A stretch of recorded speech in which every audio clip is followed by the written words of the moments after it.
Sir Vince, grabe no, what is the partnership all about between TV5 and of course, the prestigious Cinemalaya? Partner tayo ng Cinemalaya para maging isang media partner para mabigyan natin ng mas malawak na access ang Cinemalaya para mas madaming Pilipino ang makakita at makarinig ng mga gandang kwento ng mga Pilipino para sa Pilipinas. So I think that's what TV5 is all about. We want to open up the doors, we want to open up access to audiences to be able to see and appreciate things that they may not normally see. And this is a good thing about Sir, no?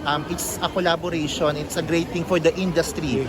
Movie, TV5, and of course, the whole entertainment industry. TV5 always wants to be able to collaborate, to be able to tell great stories, to be able to make great stories reach wider audience of people. So this is our effort.